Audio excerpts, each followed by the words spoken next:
Ah les mecs, hier il y a Michael Sutton, hein, donc un des développeurs principaux de Caspa, qui a sorti le draft des verifiable programmes, les VProg. Tu vas voir, c'est une vraie dinguerie, tu vas voir, c'est un truc de ouf quoi. Je suis hyper bullish sur Caspa, comme d'hab, à fond. Et en plus, c'est peut-être le retour des mineurs.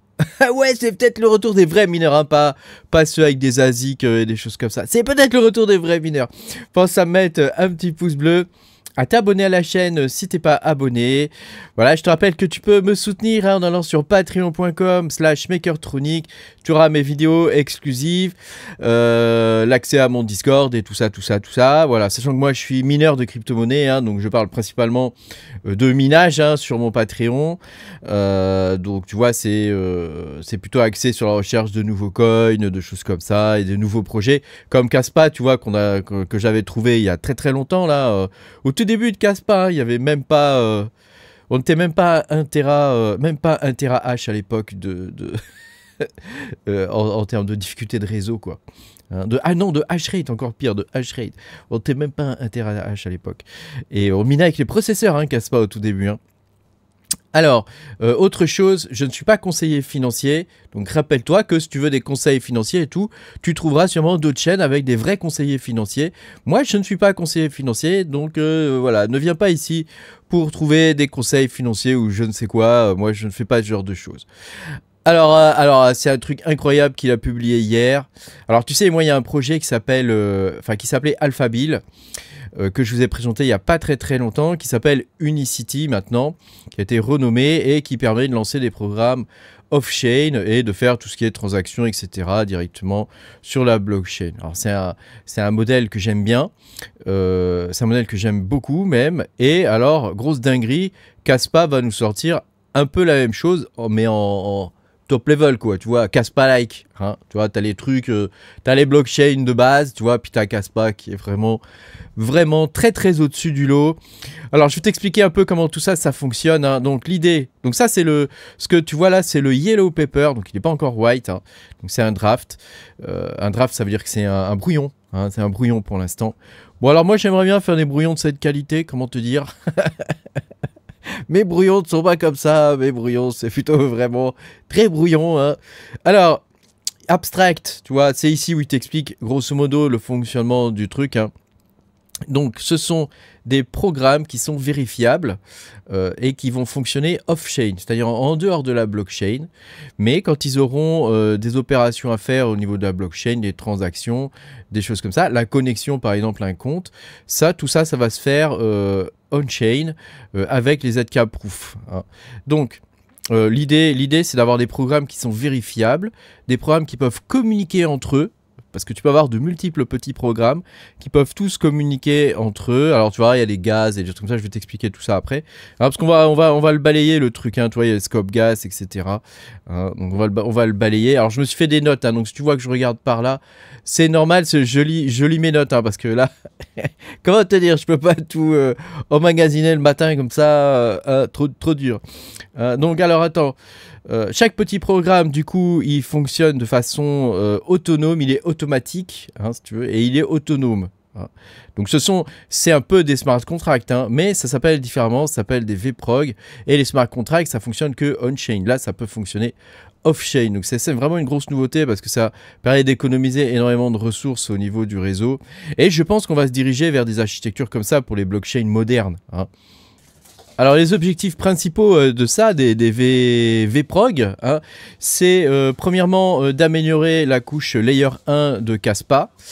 Parce que tu sais, en fait, il part d'une constatation, c'est que les Layer 2 sur Caspa, donc Casplex et compagnie, ils sont très bien. Franchement, ils sont très bien. Mais avec l'expérience qu'on peut voir maintenant de ce qui est en train de se passer sur Ethereum, avec je sais pas combien il y a de layer 2 maintenant sur Ethereum, c'est compliqué parce qu'il y a une fragmentation en fait des liquidités qui se fait, et pour le coup, tu vois, c'est vraiment très compliqué. Les gens, ils ont du mal à passer de layer 1 vers un layer 2, puis il faut repasser vers un autre layer 2, tu vois. Au bout d'un moment, on n'y comprend plus rien, il faut jongler dans les wallets et tout ça, c'est l'horreur. Donc, ils sont partis de cette constatation-là. C'est le matin, excuse-moi, hein, je te fais la vidéo le matin, là, pour que tu les fraîches du jour, aujourd'hui, maintenant. Donc je bafouille un peu. Voilà, donc ça permet d'éviter la fragmentation et ça permet aussi d'avoir une scalabilité qui est horizontale, c'est-à-dire qu'au lieu d'entasser tout dans un même programme, tu peux avoir de multiples programmes, donc des multiples vprog qui vont fonctionner de concert. Hein, ça c'est quelque chose qu'on voit de plus en plus dans l'informatique. Hein. Moi je le vois en tant qu'architecte logiciel, je le vois dans pas mal de logiciels maintenant. On préfère écrire de multiples petits logiciels. Hein, donc je ne vais pas te donner les termes techniques et tout ça, mais je vais juste t'expliquer de façon plus pédagogique pour que tu comprennes. On préfère avoir de multiples petits logiciels qui communiquent entre eux, plutôt que d'avoir un gros logiciel qu'il va falloir maintenir. Parce que c'est beaucoup plus simple pour nous de gérer plein de petits logiciels, ne serait-ce que même quand tu mets le nez dans le code, tu vas avoir des développeurs qui vont se spécialiser dans tel et tel et tel petit logiciel et d'autres dans tel et tel et tel petit logiciel. Chacun va le faire évoluer de son côté et à un moment donné, il y aura la phase communication. Bah là, on est sur un truc comme ça, quoi. Donc c'est les vprog, hein, c'est un peu comme des machines à état. Alors là, bon, tu fais pas de développement, mais probablement tu n'es pas de développeur. Mais si tu es développeur, tu comprends ce que je dis. Hein, donc une machine à état, c'est quelque chose qui est indépendant et qui permet, voilà, de gérer des états, donc des transactions, les comptes sur lesquels elle est liée, voilà, toutes sortes de choses qui vont fonctionner ensemble, quoi. Voilà. Et évidemment, tout ça, c'est lié à la blockchain directement sur le layer 1, hein, donc directement sur la blockchain Kaspa, via des ZK-proof, hein, via les preuves ZK, voilà. Et la blockchain va pouvoir agréger des batchs. Donc elle va pouvoir prendre par exemple, je sais pas moi, 200 ZK-proof ensemble et les envoyer sur le layer 1. Enfin, et les envoyer vers la blockchain, quoi, hein, pour validation. Donc tu vois, il y aura des batchs en même temps. La blockchain pourra organiser ça elle-même, hein, pour organiser des batchs. Donc il y aura une queue, j'imagine, hein, un peu comme ce qu'on a avec les transactions, avec les mempools, etc. Hein, c'est un peu le même principe, voilà. Et il y a un DAG de calcul qui est spécifique pour les vprog qui va se mettre en place. Donc tu vois, tu auras une blockchain à plusieurs niveaux.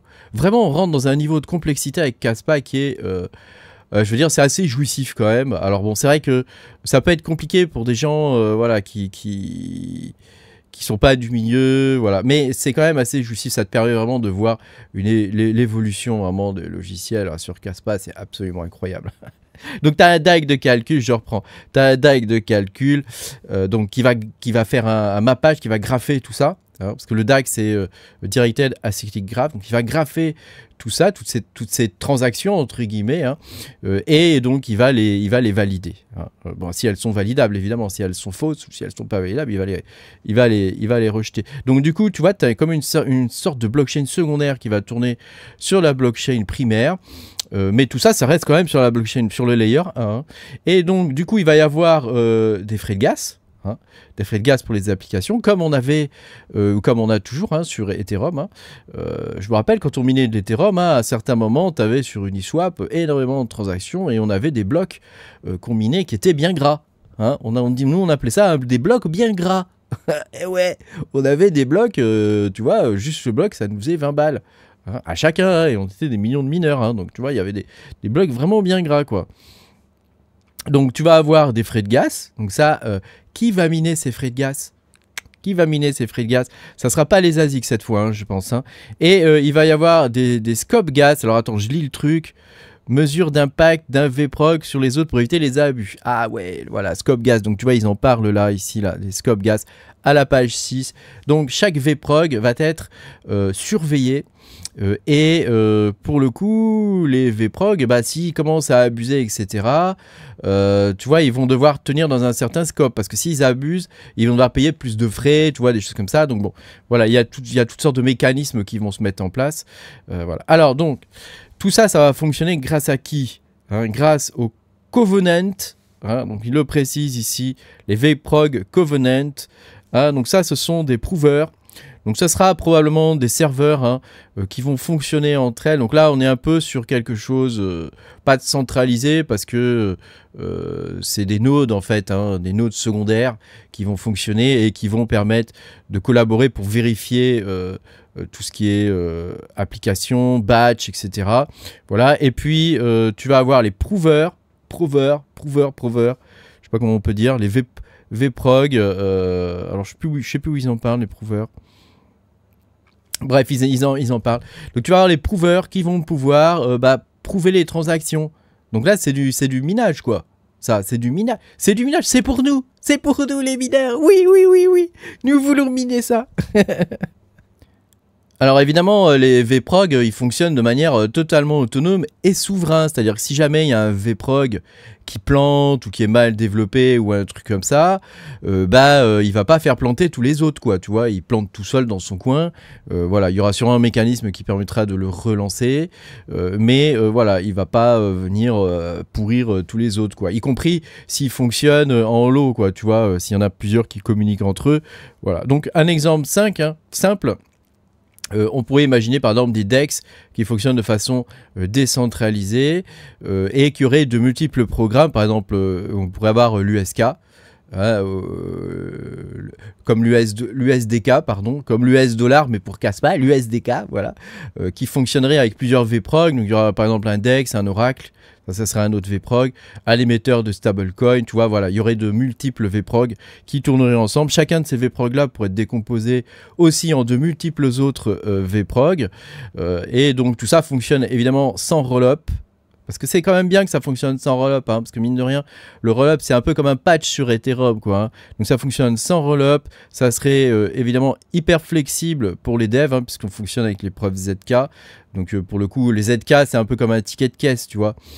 Quand tu vas acheter quelque chose au supermarché, on te donne un ticket de caisse, c'est la preuve ZK, comme quoi tu as fait ton truc, hein, mais personne ne voit ton compte bancaire, ni les débits qu'il y a sur ton compte bancaire. Voilà, c'est ça le ZK, ce que je te explique simplement. Hein. Et puis, voilà, ça va être extrêmement performant, puisque en parallèle, tu pourras exécuter de nombreuses fois les mêmes VProg.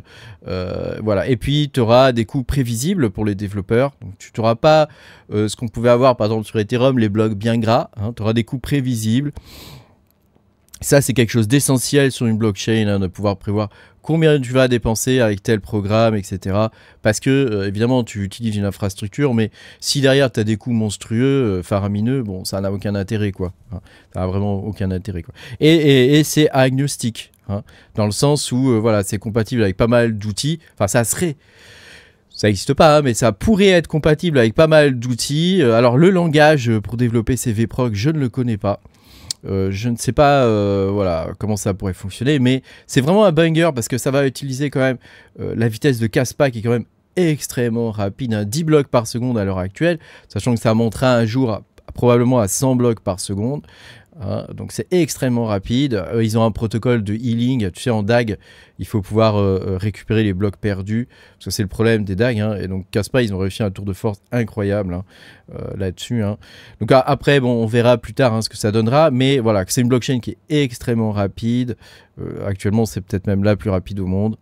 Malgré celle qui t'annonce 100 000 transactions, etc. Kaspa est vraiment extrêmement rapide.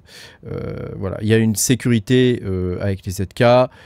En plus, tu vas avoir une scalabilité incroyable. Parce que le nerf de la guerre, en vrai, c'est ça, hein, c'est la scalabilité. Hein. Donc imagine, parce que c'est ce qui est en train de se passer dans le monde actuellement, les USD, USDC, USDT, USDE, USD ce que tu veux, USDK peut-être bientôt, hein, prennent de plus en plus d'espace dans le monde. Il y a des pays où les monnaies sont en train de s'écrouler et ils utilisent de plus en plus les stablecoins comme monnaie locale. Hein. 40% des transactions au Venezuela sont faites avec des USDT. Donc t'imagines quand même, c'est fait beaucoup, quoi. Hein. Donc la vraie adoption, elle est en train de passer par les stablecoins et en particulier par le dollar US, hein, voilà, qui commence à être adopté dans de nombreux pays. Alors l'Europe est en train de lutter contre ça. Est-ce qu'il faut vraiment lutter contre ça ou pas? Parce que c'est bon, c'est un autre débat, hein, là on rentre dans autre chose. Mais voilà, tu vois que c'est vraiment quelque chose sur lequel Kaspa pourrait venir être extrêmement rapide et puissant et se positionner comme un acteur clé, puisque les stablecoins, tu vois, ils ne sont pas forcément liés à une blockchain. Hein, ils peuvent fonctionner sur de nombreuses blockchains en même temps. Hein. On le voit, USDT, tu l'as sur... plein de blockchains, hein, donc bon, il n'y a pas de raison, quoi. Alors évidemment, il y a beaucoup de défis à la mise en place de tout ça, mais voilà, je pense que c'est vraiment un banger et que pour nous, grands amateurs de Kaspa, amateur de la première heure, car nous étions là dès le début. Voilà, ça peut vraiment être, une belle porte que pourrait prendre Caspa et pour nous offrir quelque chose vraiment de sympa, quoi. Tu vois, vraiment de cool, quoi. Voilà. Et il y a l'Unicity hein, qui est un peu comme ça hein, aussi. Hein, le projet qui t'ai présenté sous format minage, hein, qui est un peu comme ça. Je suis pas rentré vraiment dans les fondamentaux à fond, un peu comme là, quoi. Mais voilà. Donc j'espère que cette vidéo t'aura plu, que t'auras appris des trucs sur Caspa. Merci encore d'avoir regardé ma vidéo du jour. Pensez à mettre un petit pouce bleu, à t'abonner à la chaîne si t'es pas abonné. Et moi je te dis à bientôt pour de nouvelles aventures. Ciao ciao.